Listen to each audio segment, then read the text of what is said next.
태극신공 이해를 시작하겠습니다. 이제 위력이 치우치는 것을 예방하고 새로운 문명을 태동시키는 형식에 대해 살펴보도록 하겠습니다. 위력이 치우치면 큰 혼란이 발생할 수 있다고 얘기했죠.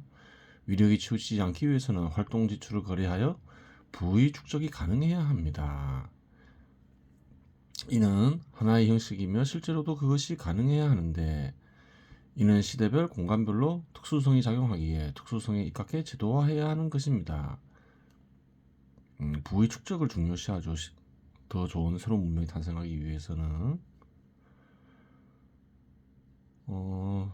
소유권이 전 사회 구성원들에게 평등하게 인정된 시대는 얼마 되지 않았죠. 뭐든지 그래요. 변화가 발생하기 위해서는 극한에 이르러야 되는 거죠. 극한에 이르는 하나의 조건이 뭘까요? 모든 사회 구성원들에게 소유권이 인정되었으니 모든 사회 구성원들이 부를 축적할 수 있어야 되겠죠. 축적해야 되겠죠. 그리고 어느 정도 부가 부의 어떤 한계를 돌파하게 되면 새로운 문명이 탄생할 수 있는 핵심 조건이 완성되겠죠. 여기 한 가지 조건이 첨부되어야 하는데, 정의에 입각해 정의에 위배되지 않는 범위에 한해서 어떠한 사회적 생활활동도 가능하게 열린 사회의 구조를 지니해야 합니다. 여기에 대한 자세한 내용은 뒤에서 다룰 이상국가에서 언급하기로 하고, 현 시대에서 선천적인 질서하에서 부의 축적이 가능한 형식에 대해 살펴보도록 하겠습니다. 많은 어떤 이들은 과거나 현재나 재산의 축적을 죄악시하는 경우가 있죠. 그래서는 안 되겠죠. 개인적으로도 재산을 축적하면 좋고, 자손들도 좋고, 새로운 문명을 탄생시키는데도 재산은 하나의 핵심 요인이 됨을 직관적으로 알 수가 있어요. 가장 쉽게 생각할 수 있는 것이 활동 지출의 가격을 인위적으로 올리는 것을 떠올릴 수 있습니다. 하지만 활동 지출의 가격을 올리시 필연적으로 상승한 활동 지출 가격에 대응하는 상품의 가격도 그에 대응해 오르며 불균형하게 임금 상승률이 이루어지기 때문에 오히려 많은 사람들이 피해자로 전락합니다. 부를 어떻게 축적할 수 있는가? 활동 지출 가격, 임금을 인위적으로 올리는 게 맞는가? 그것은 아니라는 거예요. 사회 전체적으로 활동 지출의 가격을 올릴 경우 전체 상승분은 상품에 반영될 수밖에 없습니다. 단기적으로는 안 그렇게 보여도 장기적으로는 그러하죠. 이를 정확하게 분석하고자 하면 임금 상승률과 물가 상승률의 통계 자료를 제시해야겠으나 번거롭기도 하고 마땅한 자료도 구할 수 없으니 그냥 실례로 마무리 짓도록 하겠습니다. 과거 30년 정도 전에 짜장면 한 그릇이 500원 하였으나, 그렇죠. 현재 짜장면 한 그릇당 5,000원에서 6,000원 정도로 거래됩니다. 지금 어떤가요? 한 7, 8,000원 하죠. 인건비는 일종의 비용에 해당하죠. 비용을 올리면 결국은 그래요, 반영이 되겠죠. 그리고 실제로 됐죠. 문재인 정부 때 급격한 임금 인상이 있었잖아요. 경제 성장률이 뒷받침되지 않은 인상이 있었죠. 중국집 짜장면으로 예를 든 이유는 현 시대에서 음식점에서 음식을 제조하는 원료를 제외하면 도구에 대한 의존도가 비교적 낮기 때문입니다. 기계나 복잡한 기술이 결합되면 이해가 어려워지고 설명이 길어져야 하기 때문입니다. 그렇죠. 임금 상승 역시 그 이상으로 증가한 것으로 보입니다. 실제로 잘 살게 되었다는 것은 1인당 GNP가 3,000불에서 30,000불이 되었다는 것을 의미하는 것이 아닙니다. 3,000불에서 30,000불로 증가하면 평균적으로 그러면 10배로 풍요로운 삶을 살냐? 그런 건 아니다, 이렇게 얘기하고 있죠. 물가 역시 같은 기간 10배가 올랐다면 현실적 삶은 동일합니다. 그렇죠. 다만 그 과정에 있어서 과학기술이 발전으로 더 좋은 질의 상품 소비가 가능해지고 세계 화폐로 해외 상품의 구매력이 커져 새로운 것들을 소비할 수 있게 되고, 동일한 상품이라고 하더라도 더 저렴하게 공급되는 경우가 있기 때문에 풍요롭다고 느낄 수 있습니다. 화폐를 가지고 어떤 장난을 치면서 풍요를 달성하려고 하지 마라. 그렇게 얘기하고 있는 거예요. 한국인들이 과거에 비해서 풍요로워졌죠. 10배까지 풍요로워지지 않았다 하더라도 풍요 효과는 어디에 있느냐. 국가 생산성이 증가와 생산성이 증가하다 보면 국가 경제력도 높아지죠. 싸게 과거에 수입하지 못했던 것을 수입할 수 있게 되죠. 그러한 과정에서 풍요로워진 거죠.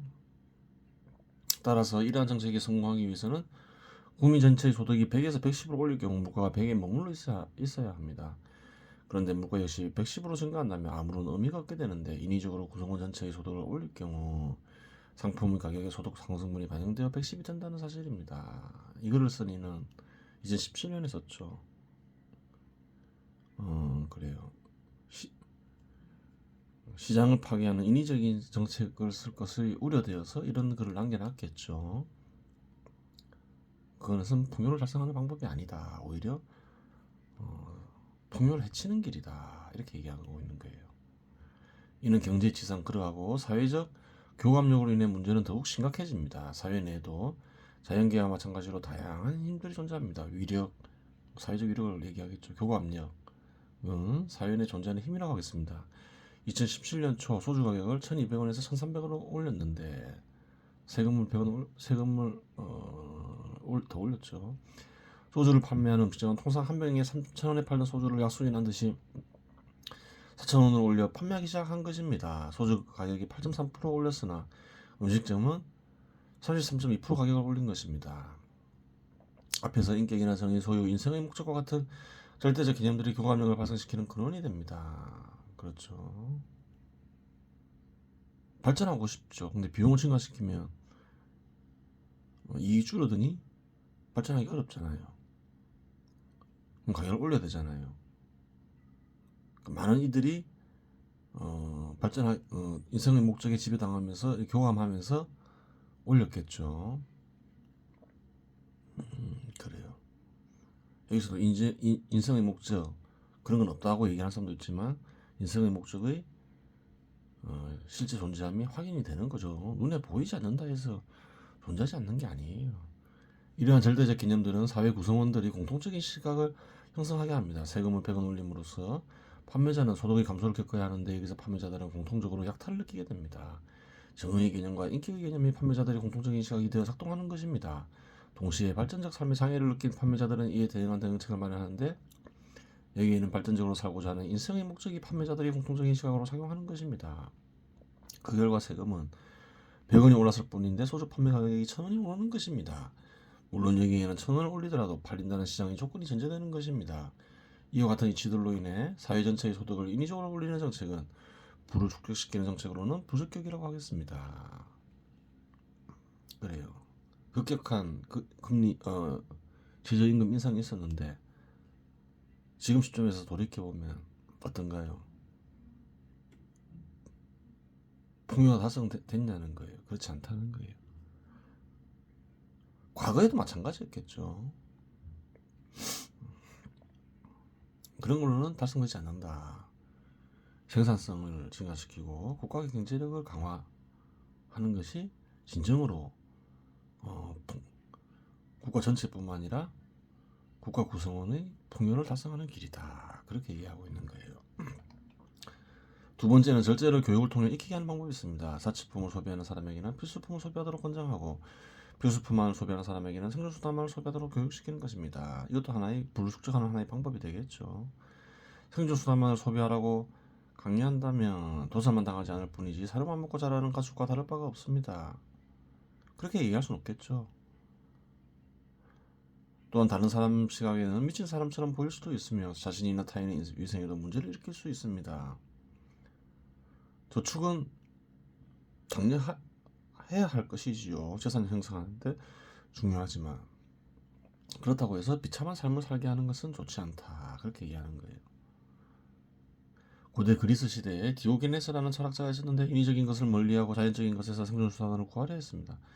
디오게네스의 경우 인간의 생산물 역시 자연의 한 부분이 인간의 변형된 형태일 뿐이라는 깨달음에 이르지 못하였습니다. 극단적인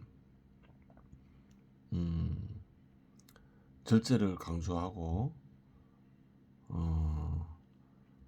그래요. 인위적인 생산물을 멀리하는 이들이 많죠. 현 시대도 있죠. 그래요. 그 인위적인 어떤 대상도 그 바탕은 자연적인 것이죠. 단지 가공을 했을 따름이죠. 필요에 의해 변형된 자연의 한 부분이 가공되었다는 이유로 혐오를 가질 필요는 전혀 없는 것입니다. 물론 개인적으로 인위적인 것을 멀리하는 것이 행복하다고 생각하고 실천하며 사는 것을 탓할 수 없고 흥미로울지도 모르겠습니다. 하지만 그렇다고 하더라도 자신의 기호를 위해 남에게 피해를 끼치는 것은 악에 해당되니 타인의 위생을 위해 깨끗이 씻고 다녀야 할 것입니다. 인위적인 것을 싫어하는 이들은 씻는 것도 싫어하겠죠. 인위적이다 생각하고 그러면 대부분 사람들은 그렇지 않죠. 그래요. 더러운 걸 싫어하잖아요. 자신은 그렇하더라도 남에게 강요할 이유는 없는 거죠. 위생에도 안 좋고. 그러면 필수품만을 이용하도록 강요하는 것은 어떨지도 생각해 보아야 하겠습니다. 이 경우는 사회가 특수한 상황에 처했을 때 사회적으로 옳은 경우가 있습니다. 한국의 광은 1980년대까지만 하더라도 저축이 강조되었는데 이는 은행에 저축된 돈을 자본화하여 기업을 육성하기 위한 정책이었습니다. 그 결과 국민들의 호응으로 은행은 충분한 자금을 확보하고 기업인들을 통해 자본화함으로써 국가의 산업도 발전하고 개인들 역시 부를 축적한 사례가 존재합니다. 하지만 최근에는 소비를 강조하는 경향이 있는데 이는 은행의 자금이 비축되어 있고 기업들 역시 여건상 투자가 원활히 진행되지 않으며 기업들의 이윤이 감소함에 따라 사회에 이상이 생겼기 때문입니다. 국가가 발전하기 위해서는 투자할 자본이 충분히 마련되어 있어야 되겠죠. 그러한 상황을 만들기 위해서 한때 극단적인 저축이 강요되기도 했어요. 저축은 중요하지만 또 개개인의 행복도 중요하니까 어느 정도 여유가 생기면 그래요. 소비도 어느 정도 해야 되겠죠. 개인적으로는 지나치게 필수품만 소비하는 것 역시 행복하게 사는데 지장을 초래할 수 있습니다. 또한 이러한 사람들은 주변으로부터 촌놈 촌년이라는 소리를 들을 수도 있습니다. 한때 스마트폰이 처음 출시되었을 때 사치품으로 취급된 적이 있었습니다. 기존의 핸드폰은 10만원 정도 지불을 하면 구매할 수 있었는데 스마트폰은 100만원 정도 지불해야 구매할 수 있었기 때문입니다. 촌놈 촌년은 여기서 촌놈 촌년은 여러 가지 의미로 쓰일 수 있죠. 한국에서는 도시가 아닌 촌에 사람 시골에 사는 사람을 촌놈 촌년이라고 부르기도 하고 시대에 뒤처진 사람을 촌놈 촌년이라고 부르기도 하죠. 여기서 촌놈 촌년은 시대에 뒤처진 사람을 가리키겠죠. 기존의 핸드폰은 10만원 정도 지불 그래요. 초기에는 젊은 사람들 위주로 소비가 이루어졌는데 필수품화 되어가는 과정에서 끝까지 고집하는 사람들은 시대에 뒤떨어진 사람 혹은 촌놈 촌년이라는 비난을 받게 되고 지금은 대부분의 성인 남성 여성들은 스마트폰을 이용하게 되었습니다. 그렇죠. 뭐든지 새로운 상품이 나오면 거부감을 느낄 수도 있어요. 멀리할 수도 있고 그런 사람들도 있죠. 탓할 수는 없겠죠. 개인적인 취향이니까. 그리고 대체로 처음 나오는 상품은 비싸는 경우가 많죠. 사치품으로 취급되죠. 사치품을 멀리하게 하면 새로운 상품이 나오기 어렵겠죠. 그래요.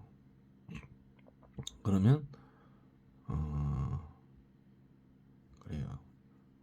사치품을 절제하면서 저축을 하는 건 중요하지만 또 사치품을 금지할 수도 없는 거예요. 또 사치품이 또 국가 경제력을 뒷받침하는 생산품이 될 수가 있기 때문에 그렇겠죠. 어차피 필연적으로 이용해야 할 것을 판단되면 촌놈 촌년 소리 듣기 전에 구매하는 것이 현명하다고 하겠습니다. 본신 문명의 발전은 사치품이 필수품화 되는 과정이라고도 볼 수 있는 것이니 충분히 여유가 있는 사람들은 빨리 구매하는 것이 좋습니다. TV, 자동차, 에어컨 이런 거는 처음 나왔을 때 사치품이었죠. 전화기도 마찬가지고 4, 50년 전에는 TV 전화기만 있어도 부자 소리 들었죠. 하지만 형편이 안 되는데 민감하게 반응할 필요는 없다고 하겠습니다. 구매를 안 한다고 해서 남에게 피해를 주는 것도 아니며 불편한 것도 없기 때문입니다. 항상 첫 번째 중요한 것은 본인의 행복입니다. 형편이 어려운데 남의 시선 때문에 사치품을 구매하면 불행을 느낄 수 있으니 이 점을 주의해야 합니다. 그래요. 처음 나온 상품을 비싸다고 느끼면 싸지면 사면 된다는 거예요. 구매력이 생겼을 때. 소득이 늘어나도 구매력이 생기고 싸져도 구매력이 생기는 거죠. 다른 관점에서 보면 인간은 일을 하면 휴식을 취해야 합니다. 일이 존재하지 않으면 휴식은 의미가 없어집니다. 일을 하지 않고 휴식만 하는 사람에게 있어서 휴식이라는 아무런 의미가 없습니다. 마찬가지로 필수품이 존재하기에 사치품은 의미가 있습니다. 사치품만 소비하는 인간에게 사치품은 당연한 것이지 어떤 의미를 지니지 못합니다. 사치품만 소비하는 이들은 사치품을 필수품이라고 여기겠죠. 따라서 여유가 어느 정도 있다면 필수품을 늘 이용하되 사치품도 가끔 소비하는 것은 행복을 느끼는 한 가지 방식이라고 하겠습니다. 그런데 사치품을 이용하다 보면 채권 채무 형식에 빠져들 수 있으므로 가급적 신용카드는 해지하는 것이 좋고 소득의 최소 10%는 의무적으로 금융상품에 가입하는 것이 좋겠습니다. 그렇죠. 사치품을 소비하더라도 자기 소득 범위 내에서 소비하라 이렇게 얘기하고 있는 거예요. 여기까지가 누구나 알고 있지만 실천이 쉽지 않은 올바른 소비를 통한 부의 축적 기법이라고 하겠습니다. 누구나 알고 있는 거죠. 이렇게 살아야 된다는 거를. 또 사회에서는 제도적으로 이렇게 살도록 하는 게 정부의 역할인 거예요. 쉽지가 않죠. 한번 그릇된 제도를 도입하면. 하지만 또 달성해야 되는 거예요. 방법을 강구해서. 교육을 통해서 자본가가 아닌 인간들 역시 어느 정도 부를 축적할 수 있음을 알 수 있으나 국가의 기본적으로 제도적 장치가 마련되어 있어야 많은 사람들이 효과를 누릴 수 있습니다. 또한 부의 축적 또한 각 개인별로 개인적 목적이 있는 법입니다. 그러면 제도적으로 어떠한 조건들을 다루어야 하는데 이는 이상국가의 부분적 내용이니 이상국가에서 다루도록 하겠습니다. 그래요. 그러면서 이상국가로 넘어가는 거죠. 일체지하 인간편은 그래요. 이번 시간으로서 끝이 난 겁니다. 그래요. 트일 금화종지를 살펴보겠습니다. 차대성인 시심기지교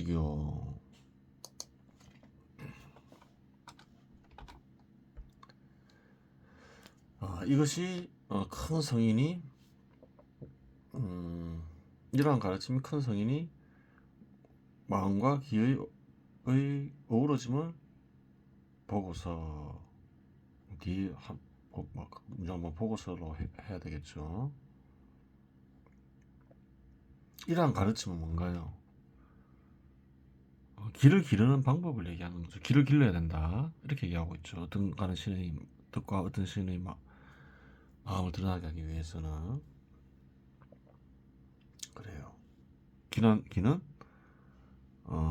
마음의 대상이 나타나기 전의 상태다. 대상 그래요. 어떤 뜻이라고 볼 수 있겠죠. 나타나기 전의 뜻. 길을 길러야 한다.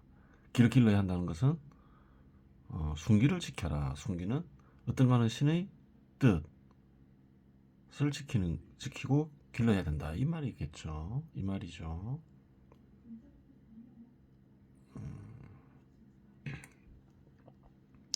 인간의 마음에도 어떤가는 신의 뜻이 감추어져 있다는 거예요. 드러날 수도 있겠지만 드러나게 하기 위해서는 어떤가는 신의 뜻을 길러야 되겠죠. 이 선립 방편이 해후이냐. 그래요. 큰 성인이 마음과 기의 어떤 관계를 보고서 알맞게 방법을 수단을 세워서 후인에게 전수하는 방법이다.